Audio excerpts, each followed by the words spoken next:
खबर यह है कि आज कांग्रेस कमेटी की कांग्रेस पार्टी की सीडब्ल्यूसी की बैठक हो रही है और इसके बाद शाम को उनकी इलेक्शन कमेटी की भी बैठक होगी जिसमें कई सीटें तय होने जा रही हैं। यह भी सीडब्ल्यूसी में मैनिफेस्टो फाइनल होने जा रहा है कांग्रेस पार्टी का। लेकिन जो बड़ी खबर है वो ये है कि अब राहुल गांधी अमेठी से चुनाव लड़ेंगे या नहीं लड़ेंगे, इसको लेकर सस्पेंस खत्म हो गया है। ये साफ हो गया है कि राहुल गांधी अब अमेठी से चुनाव नहीं लड़ेंगे और सोनिया गांधी की रायबरेली सीट छोड़ने के बाद से प्रियंका गांधी वहां से उतरेंगी, ये भी बहुत सारी चर्चा थी। लेकिन प्रियंका भी वहां से शायद अब चुनाव नहीं लड़ रही हैं, बल्कि इनफैक्ट वो शायद चुनाव ही नहीं लड़ रही हैं इस बार 2024 में। और उनको चुनावी राजनीति में आने के लिए अभी अगले चुनाव का इंतजार यानी 2029 का इंतजार करना पड़ेगा। इसको लेकर क्या पक्की खबर है? विजय लक्ष्मी हमारी सहयोगी जुड़ गई हमारे साथ। विजय, मतलब यूपी से गांधी परिवार पूरी तरह बाहर हो रहा है? देखिए, अब सूत्र तो इसी ओर इशारा कर रहे हैं सौरभ के, क्योंकि राहुल गांधी वायनाड से ऑलरेडी चुनाव लड़ रहे हैं और कहा जा रहा है कि गांधी परिवार के 3 सदस्य ही फिर संसद पहुंच जाएंगे। तो ऐसे में शायद प्रियंका गांधी वाड्रा भी रायबरेली से 2024 का लोकसभा चुनाव ना लड़ें और उसके बाद अगले 2029 के लोकसभा चुनाव में ही चुनावी राजनीति में जो है अपना डेब्यू एक तरीके से करें। अभी ये सारी जो खबरें हैं ये सूत्रों से आ रही हैं। कुछ लोग कह रहे हैं कि उन्होंने अपनी ये बातें जो है एक्सप्रेस भी कर दी हैं। कुछ लीडरशिप जो कांग्रेस के और नेता हैं उनको बता भी दिया है कि वो इस बार नहीं लड़ना चाहते हैं। राहुल गांधी कहा जा रहा है कि इसलिए नहीं लड़ना चाहते हैं कि रायबरेली, अमेठी और वायनाड 2 सीटों से लड़े और दोनों से जीत गए तो कौन सी सीट छोड़ेंगे। जो भी सीट छोड़ेंगे उसको छोड़ने से मैसेजिंग जो है वो खराब हो जाएगी। वायनाड ने उन्हें बहुत खराब हालात में जिता करके संसद भेजा, अगर वहां से छोड़ेंगे तो भी मैसेजिंग खराब होगी। और अमेठी जो उनकी पुश्तैनी सीट है, अगर वहां से लड़े और जीत गए और वो छोड़ दी तो फिर उसको लेकर के भी मैसेजिंग जो है, संदेश जो है वो सही नहीं रहेगा। अब प्रियंका गांधी वाड्रा, क्योंकि अब सोनिया गांधी राज्यसभा पहुंच गई हैं, राहुल गांधी वायनाड से चुनाव लड़ रहे हैं, कांग्रेस उम्मीद करिए कि जीत भी जाएंगे, तो 2 गांधी परिवार के सदस्य ऑलरेडी संसद में होंगे 2024 में। तो इसलिए कहा जा रहा है कि शायद ऐसा हो कि प्रियंका गांधी वाड्रा भी रायबरेली से लोकसभा का चुनाव न लड़ें, क्योंकि पहले इस तरह के कयास लगाए जा रहे थे कि ये दोनों लड़ सकते हैं अमेठी रायबरेली से।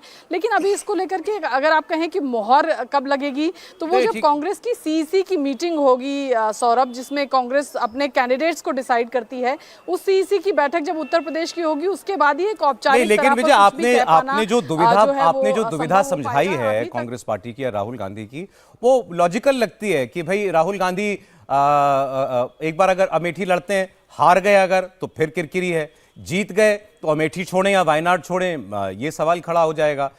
लेकिन जहां तक मैसेजिंग का सवाल है, अमेठी ना लड़कर के तो यूपी को तो खराब मैसेज वो दे ही देंगे ना। बिल्कुल। अभी सौरभ, मैं एक यूपी के कांग्रेस के बड़े छोटे लेवल के कार्यकर्ता से मिली। वो कह रहे हैं कि मैं 47 साल हो गया मेरी उम्र और मैं पिछले 14-15 साल से इस परिवार के लिए, इस पार्टी के लिए लड़ रहा हूं और अगर वो नहीं लड़ेंगे तो मेरी राजनीति खत्म हो जाएगी। तो ये मुझे लगता है यही कांग्रेस के हर कार्यकर्ता का सेंटिमेंट होगा। अमेठी और रायबरेली में कार्यकर्ता जरूर निराश और हताश फील करेगा, न सिर्फ अमेठी रायबरेली में बिल्कुल, बल्कि पूरे उत्तर प्रदेश में। अब देखना होगा, ये टाइट रोप वॉक होगी गांधीज के लिए कि वो, क्योंकि अंतिम फैसला ये 3 जो परिवार के सदस्य हैं सौरभ, इनको लेकर के पार्टी कोई फैसला नहीं करती है। ये लोग अपने फैसले करते हैं और फिर पार्टी को बताते हैं और फिर उसके बाद औपचारिक ऐलान जो है होता है। तो अभी भी क्या गुंजाइश बची है कि परिवार आपस में यही पूछने वाला था प्रियंका गांधी के बारे में कि प्रियंका गांधी, आपने कहा कि अभी ऐसी खबरें आ रही हैं कि शायद वो चुनाव लड़े ही ना इस बार, तो आपको क्या लगता है, ये प्रियंका गांधी का अपना फैसला होगा या पार्टी का फैसला है? देखिए, अब एक थ्योरी तो सौरभ ये चलती है कि 2024 के लोकसभा चुनाव में अगर कांग्रेस पार्टी अच्छा नहीं करती है, पिछले 10 साल में कांग्रेस पार्टी का परफॉर्मेंस बेहद खराब रहा, अब अगर 24 के चुनाव में भी नहीं करती है तो लोकसभा चुनाव के बाद फिर जो मौजूदा लीडरशिप है उसको लेकर के अंदर से रिजेंटमेंट, डिसेंट जो है, तमाम चीज़ें ऊपर उभर करके आएंगी। ऐसे में क्या उस स्थिति में प्रियंका गांधी वाड्रा एक विकल्प के तौर पर कांग्रेस के सामने रह सकती हैं पोस्ट 2024 की लोकसभा इलेक्शन के सिनेरियो में? इस तरह की चर्चाएं हैं कि क्या उस स्थिति में एक चेहरा, क्योंकि राहुल गांधी अध्यक्ष रहे, कोई बहुत ज्यादा फर्क नहीं हुआ कांग्रेस की इलेक्टोरल पॉलिटिक्स की। जहां तक बात करें, मल्लिकार्जुन खड़गे अभी कांग्रेस के अध्यक्ष हैं। मान लीजिए एक ऐसी स्थिति उत्पन्न होती है कि 24 में भी कांग्रेस की परफॉर्मेंस बहुत अच्छी ना हो, तो ऐसे में फिर से सवाल उठेंगे, फिर से लीडरशिप चेंज और ये तमाम चीजों को लेकर के ये एक चर्निंग या एक मंथन जो है कांग्रेस पार्टी में शुरू होगा। तो ऐसे में क्या प्रियंका गांधी वाड्रा एक 2024 के लोकसभा चुनाव के बाद बड़ी भूमिका कांग्रेस के संगठन में निभाएंगी? ये सब भविष्य के गर्व के सवाल हैं। अभी ये तमाम चीजों को लेकर के चर्चा हो रही है कि कांग्रेस पार्टी अब आगे के लिए भी मुझे लगता है शाम तक आपको पक्की खबर दे देंगी। बहुत शुक्रिया विजय, बहुत शुक्रिया आपका। अब ये जो विजय लक्ष्मी जो बता रही थी, अभी शाम तक कंफर्म होगी ये खबर, लेकिन उन तक सूत्रों से ये खबर पहुंच रही है राहुल गांधी अमेठी से चुनाव नहीं लड़ेंगे शायद, और रायबरेली से भी प्रियंका नहीं उतर रही है, या इनफैक्ट वो कहीं से भी चुनाव नहीं लड़ रही है। हर्षवर्धन जी, नहीं, अगर ऐसा है तो मैं मतलब चूंकि ये खबर तो विजय लक्ष्मी ने दी है और खबर ये लगातार चल भी रही है, तो मेरी ये राय है कि ये कांग्रेस के लिए सबसे दुखद और दुर्भाग्यपूर्ण चरण अब शुरू होने जा रहा है। कांग्रेस पार्टी इस बार न्यूनतम की ओर बढ़ जाएगी अगर उत्तर प्रदेश में अमेठी और रायबरेली गांधी परिवार ने पूरी तरह से छोड़ दिया।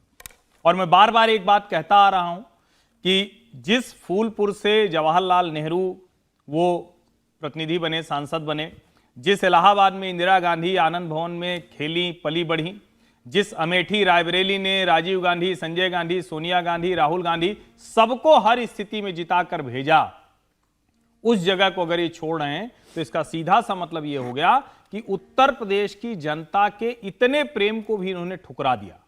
और अमेठी से जो राहुल हारे भी थे, मात्र 50,000 मतों से हारे थे। जरूरत तो थी कि आप वहां फाइट बैक करते, लड़ाई करते, वहां जाके दिखते, लेकिन आप दिखे नहीं। तो पहले ये दिख रहा था कि वो शायद अपना मन बना चुके हैं।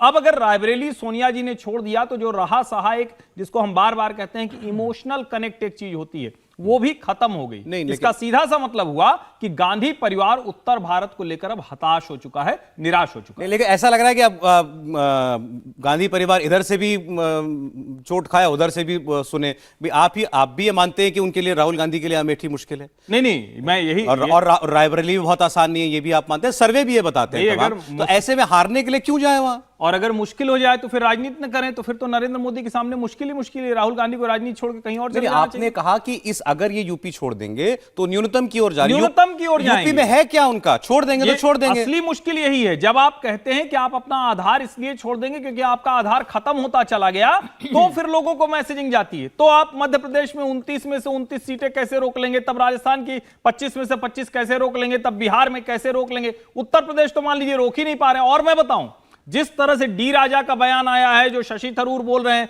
उसमें वायनाड में इतनी भी आसानी नहीं हो जाएगी राहुल गांधी के लिए। और एक इतना हताश निराश नेता होगा, वो जाकर कहीं और से जीत ही जाएगा सिर्फ इसलिए कि वहां मुस्लिम इलेक्टोरेट बहुत ज्यादा है। ऐसे हो पाती है क्या राजनीति? देखिए, मुझे लगता है ये आत्महत्या जैसे राजनीतिक आत्महत्या है कांग्रेस के लिए। उत्तर प्रदेश छोड़ने का मतलब है कि आप ये मान करके चलते हैं कि भारतीय राजनीति में आप सत्ता के शीर्ष पर पहुंचने के लायक नहीं रह गए हैं। कोई पार्टी इतना महत्वपूर्ण सीट पर फाइट बैक नहीं करे तो ये जो बात है कि राहुल गांधी बड़े जुझारू नेता है, ये अपने आप में खत्म हो जाता है। ये बात ही बेबुनियाद है। राहुल गांधी एक भगोड़े नेता की तरह काम कर रहे हैं। उनको चूंकि एक संगठन मिला हुआ है, संगठन के वो शीर्ष पर उनकी पारिवारिक पार्टी है, इसलिए वो यात्रा करते हैं तो उनके साथ एक हुजूम चल पड़ता है, उनके कोटरी के लोग चल पड़ते हैं। नेता का मतलब होता है कि आप क्राइसिस में कैसे लीडरशिप दे रहे हैं, ये इंपॉर्टेंट हो जाता है। जब सब कोई हताश है, उस समय आप धनुष बाण लेकर के युद्ध मैदान में खड़े होकर के लड़ रहे हैं या नहीं लड़ रहे हैं। राहुल गांधी में एक भी गुण ऐसा देखने को नहीं मिल रहा है। मैं फिर ये कह रहा हूं, नरेंद्र मोदी को गाली दे देना, चौकीदार चोर है, ये है अडानी अंबानी, ये राजनीतिक तुकबंदी, राजनीतिक जुगाली, उनको जो शब्द दे दिया जाता है वो कर देते हैं। दरअसल लड़ाई है, लड़ाई राजनीतिक लड़ाई का मतलब होता है आप जमीन पर कार्यकर्ताओं को कितना मोबिलाइज करते हैं। और एक और बात जिक्र करना चाहता हूं, कांग्रेस आपका देखेंगे, कांग्रेस हमेशा पराभव की तरफ जा रहा है। 2014 में कांग्रेस 464 सीटों पर चुनाव लड़ी थी। 19 में जो है वो 423 सीटों पर चुनाव लड़ी। यदि ये पूरा गठबंधन होता तो मुझे नहीं लगता था कि 282 सीटों पर भी कांग्रेस चुनाव लड़ पाती या नहीं लड़ पाती। तो आज की स्थिति में अभी तक कांग्रेस पार्टी मात्र 91 सीट डिक्लेयर की है, मात्र 91। यानी कि आप कांग्रेस की दुर्दशा देखिए कि चुनाव डिक्लेयर हो चुका है। आपने कहा राजनीतिक आत्महत्या होगा अगर यूपी छोड़ दिया गया। बिल्कुल। अच्छा, इसमें एक खबर और है जो विजय लक्ष्मी ने आपको दी, राहुल जी। उन्होंने ये कहा कि प्रियंका गांधी शायद अभी चुनावी राजनीति में ना उतरे। उन्होंने ये भी कहा कि एक और जिक्र कर देना चाहता हूं, गांधी परिवार के अंदर भाई और बहन के बीच में गहरा मतभेद है, बहुत गहरा। मैं उसी थ्योरी के ऊपर आ रहा था, उसी थ्योरी पर आ रहा था। उन्होंने कहा गांधी परिवार अपने फैसले खुद करता है। जाहिर है मल्लिकार्जुन खड़गे और बाकी लोग तो तय नहीं, सीईसी तो नहीं तय करेगी कि ये तीनों लोग कहां से चुनाव लड़ेंगे या नहीं लड़ेंगे। अब अगर प्रियंका गांधी चुनाव नहीं लड़ रही हैं तो क्या ये राहुल गांधी सोनिया गांधी का फैसला है? राहुल जी देखिए, आपस में ये तो हम जानते ही हैं कि गांधी परिवार आपस में मिलके ये फैसले करता है कि उनको क्या करना है। और हमने ये पहले भी देखा है, जब चुनाव जीते थे तब भी प्रधानमंत्री पद सोनिया गांधी लें या ना लें, ये भी जो परिवार का ही फैसला रहा था।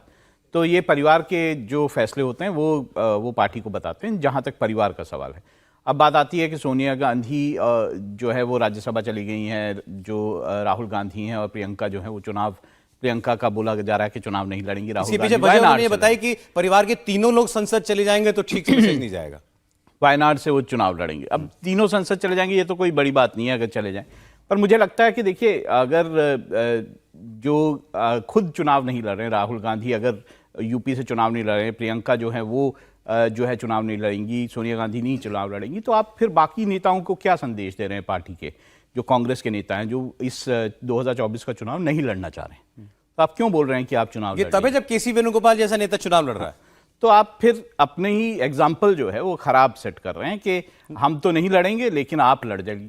तो इसीलिए शायद प्रियंका गांधी के साथ नाइंसाफी भी नहीं है, थोड़ी मतलब अनफेयर नहीं है कि राहुल गांधी तो अमेठी हार गए तो अमेठी छोड़ दें, और प्रियंका गांधी से एक्सपेक्ट किया जाए कि आप रायबरेली लड़िए, जहां बीजेपी सीट छीनने पर आमादा है पूरी तरीके से। फिर भाई वो भी कहे मुझे भी सेफ सीट दो।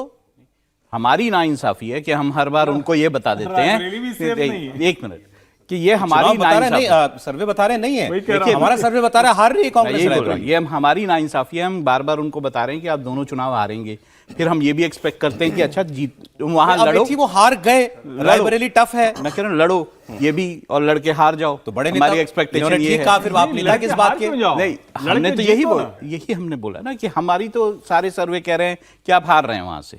हम भी यहाँ पे रोज डिबेट में कहते हैं कि आप हारेंगे सर, लेकिन दोनों सीटें 50 साल पुरानी सीट ऐसे ही छोड़ देंगे। मेरा ये कहना है, वो तो ठीक है, चलिए मैंने ये थोड़ा मजाक में ये कहा है, लेकिन सीरियस नोट पर देखिए, अगर पार्टी के बड़े नेता चुनाव नहीं लड़ते हैं तो जो नीचे के नेता होते हैं या दूसरे सीनियर नेता होते हैं, उनसे ये एक्सपेक्ट नहीं किया जा सकता कि वो चुनाव लड़ें।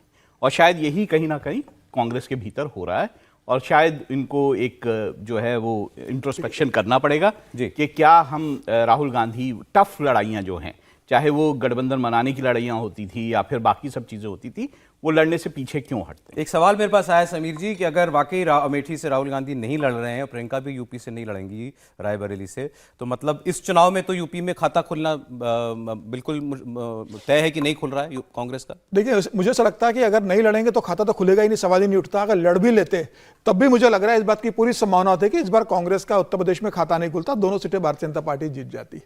देखिए, नेता वो होता है जो हारने के बाद भी हथियार न डाले और अगली लड़ाई की तैयारी करे। स्मृति ईरानी को इस मामले में नेता मानता हूं, 2014 में हारी, लेकिन 5 साल लगातार वो क्षेत्र में काम करती रही और 2019 में उसने एक अमेठी जैसा गढ़ जो गांधी परिवार के लिए जाना जाता था, उन्होंने जीता। सुषमा स्वराज बेल्लारी में सोनिया गांधी के खिलाफ लड़ने गई, लोहे के चने चबवा दिए थे सोनिया गांधी को वहां पर बेल्लारी में सुषमा स्वराज ने, जबकि सुषमा स्वराज जानती थी इस बात को कि बेल्लारी में मेरी हार तय है, लेकिन जिस तरीके से वहां लड़ी सोनिया गांधी को पसीना छूट गया था। नेता ये कहलाते। आप अपने घर की 2 सीटें लड़ने की स्थिति में नहीं हो और आप कहते हो कि दोनों सीट जीत जाएंगे, तो कौन सी सीट छोड़ेंगे? लालकृष्ण आडवाणी तो दिल्ली से और गांधीनगर से जीते थे, लालकृष्ण आडवाणी ने एक सीट छोड़ दी। सोनिया गांधी बेल्लारी से और रायबरेली से अमेठी से जीती थी, उसने सीट छोड़ दी एक अपनी। नरेंद्र मोदी बड़ौदा से और वाराणसी से जीते थे, उन्होंने एक सीट छोड़ी। गुजरात की सीट छोड़ दी अपने घर की। मुलायम सिंह यादव 2 सीटों से जीते थे, उन्होंने एक सीट छोड़ी। अखिलेश यादव 2 सीटों से जीते, उन्होंने छोड़ी। ऐसा नहीं कि राजनीति के अंदर अगर नहीं लड़ते ये रायबरेली सीधा अमेठी, सीधा तो हार का कारण डर है। देखिए सीधा सीधा कारण ये वो समझ रहे हैं कि जमीनी स्तर पर उनके पास संगठन नहीं बचा, उनकी लोकप्रियता नहीं बची, और भारतीय जनता पार्टी उत्तर प्रदेश के अंदर योगी आदित्यनाथ के जो मुख्यमंत्री के काल में और प्रधानमंत्री नरेंद्र मोदी के प्रधानमंत्री काल के अंदर जिस तरीके से मजबूत हो गई है, अब उनके पास वहां हारने के अलावा कोई चारा नहीं बचा। और मुझे लग रहा है अपनी संभावित हार को देखते हुए दोनों ने चुनाव लड़ने से मना कर दिया, और मुझे लग रहा है ये कांग्रेस का सबसे बुरा दिन है। और ये तय है कि अगर चुनाव नहीं लड़ते, एक सवाल तो इससे जुड़ा और मेरे पास एक व्यूअर का है, इंटरेस्टिंग सवाल है। रागी जी आपसे एक सवाल, इसका जवाब दीजिएगा। व्यूअर का सवाल है कि अगर ऐसा हो रहा है कि गांधी परिवार यूपी छोड़ रहा है, तो क्या इसमें उनको ये डर भी है कि हमारी पार्टी में हमारा जो अस्तित्व है या पार्टी में हमारा कद जो है वो कम हो जाएगा? और मैं ये पूछ रहा हूं कि अगर छोड़ दिया तो क्या पार्टी में कद कम नहीं होगा? पार्टी को अब पार्टी का भी नेता भी तो कहेगा कि आप भाग गए। ये दोनों महत्वपूर्ण प्रश्न हैं। पहले का मेरा जवाब ये है कि देखिए, यदि राहुल गांधी या प्रियंका गांधी दोनों नहीं लड़ते हैं, नतीजा ये होगा कि जो लोअर रैंक है या जो नेता हैं उनमें इतना घोर निराशा होगी, उनको लगेगा कि हम पार्टी जीतने के लिए नहीं। देखिए, कोई भी चुनाव लड़ता है तो ये कोई संतगिरी करने के लिए तो लड़ नहीं रहा है, सत्ता में जाने के लिए ही लड़ रहा है, सांसद बनने के लिए लड़ रहा है। उनका जो जितना पूरा उत्साह होगा, ये भी वो बाकी राज्यों पर भी इसका असर पड़ेगा, वो ये नष्ट कर चुके होंगे। उनको लग रहा है कि अरे ये चुनाव जीतने ये शीर्ष नेतृत्व जान रहा है कि हम चुनाव जीत नहीं सकते हैं, इसलिए वो भाग रहा है। अब इसका एक मानसिक दबाव जो बाकी राज्यों के उनके नेताओं पर पड़ेगा, वो एक और है। दूसरी बात, यदि कांग्रेस पार्टी पिछली दफा जो 54 सीटें आई थी या 53 सीटें आई थी, यदि उससे कम आती है, तो भी आप देखिएगा उस पर गांधी परिवार पर कोई असर नहीं पड़ने वाला है। राहुल गांधी तो 21 चुनाव लगातार हारे हैं भाई, चूंकि कांग्रेस वर्किंग कमेटी जो है वो न्यूमेरो उनो बने रहेंगे। नहीं, चूंकि वो कांग्रेस की वर्किंग कमेटी, होता क्या है ना, ये इसको हम पैट्रिमोनियल ब्यूरोक्रेसी बोलते हैं। पैट्रिमोनियल ब्यूरोक्रेसी में एक राजा हुआ और राजा के आसपास उसके परिवार, उसके दोस्त, वे सब खड़े हैं, वही जयकार कर रहे हैं। यदि कांग्रेस का कोई ग्रासरूट का नेता यदि वहां पर खड़ा होता कांग्रेस वर्किंग कमेटी में, तो राहुल गांधी और गांधी परिवार को कब का उखाड़ करके फेंक दिया होता। अच्छा, कहता हम तुम्हारी हम मानते नहीं है। पार्टी का मतलब, कांग्रेस पार्टी का मतलब गांधी परिवार, गांधी परिवार का मतलब कांग्रेस पार्टी। जरा दूसरे गांधियों की बात कर लें, दूसरे गांधी इसकी आप उस पर जाएं, इसलिए इसमें एक जोड़ दूं जिससे थोड़ा पर्सपेक्टिव और आ जाए। अब तो कांग्रेसी कार्यकर्ता उत्तर प्रदेश का तो पूरी तरह से वो क्या करता है, वो सोचता है कि भाई हमारा कोई नेता चला जाए भाजपा में और वहां कुछ बन जाए तो कम से कम कुछ मिल जाएगा। बिल्कुल। 30 साल से, 25 साल से, 40 साल से जो लोग राजनीति कर रहे हैं, उनको, जिनको पिछले कुछ समय में लगता था कि चलो इस चुनाव में सही, इस चुनाव में सही, उत्तर प्रदेश में तो लगातार साफ है ना।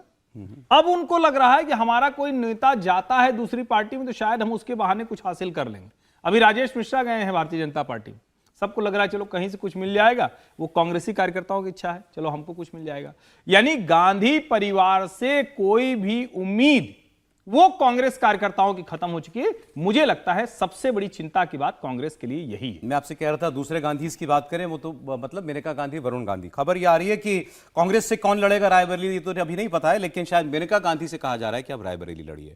एक खबर ये, दूसरा वरुण गांधी का टिकट शायद कटे, इसकी ज्यादा संभावना है, और उनकी सीट पर शायद जितिन प्रसाद से कहा जा रहा है चुनाव लड़ने के लिए।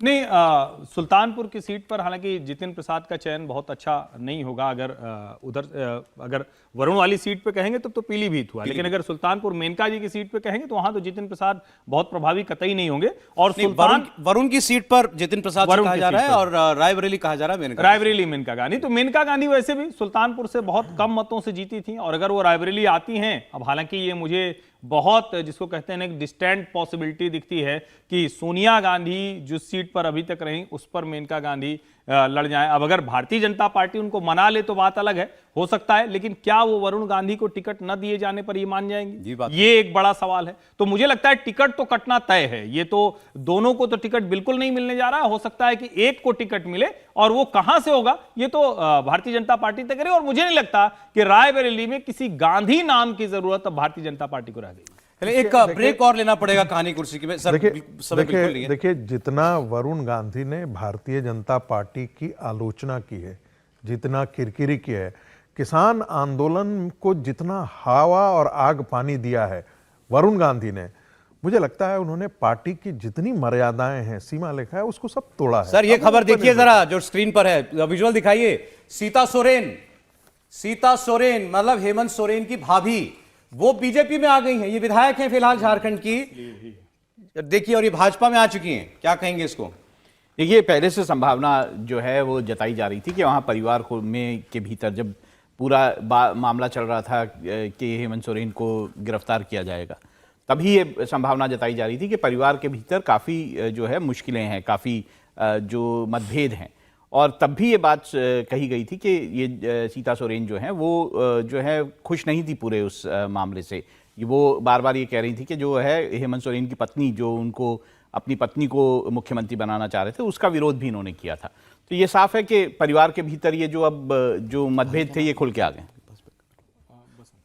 ये आपको बता दें, सीता सोरेन ने, सही कहा राहुल जी ने, जब अभी सब कुछ चल रहा था कि वहां पर सरकार पलट भी सकती है, लेकिन हेमंत सोरेन यानी जेएमएम ने सरकार अपनी बचा ली। जब वो जेल गए थे हेमंत सोरेन, सीता सोरेन जो थी, उन्होंने ये कहा था कि हम किसी भी सूरत में, मतलब खबरें बाहर आई थी, हम किसी भी सूरत में हेमंत सोरेन की जगह उनकी पत्नी को चीफ मिनिस्टर नहीं बनने देंगे। क्योंकि ये चर्चाएं बहुत जोरों से चल रही थी कि हेमंत सोरेन जेल जा रहे हैं तो वो अपनी जगह अपनी पत्नी को मुख्यमंत्री बनाना चाहते हैं। इन्होंने अपना जो है फुट डाउन कर दिया था कि ये हम बिल्कुल नहीं होने देंगे। और इन्होंने ये भी कहा था कि ये पार्टी जो है ये हेमंत सोरेन ने नहीं बनाई है, ये पार्टी बनाई है हेमंत सोरेन का और मेरे पति के पिता ने, मेरे पति ने और उनके पिता ने ये पार्टी बनाई है। और इसलिए उनके हस्बैंड अब नहीं रहे जी। तो इनका रुख इतना सख्त था उस वक्त। इनका रुख सख्त उस समय भी हो गया था कि जब कल्पना सोरेन के लिए, जो गांडेय के विधायक है वहां से सरफराज अहमद, उनसे इस्तीफा ले लिया गया था, वो सीट कल्पना सोरेन के लिए खाली कराई गई थी।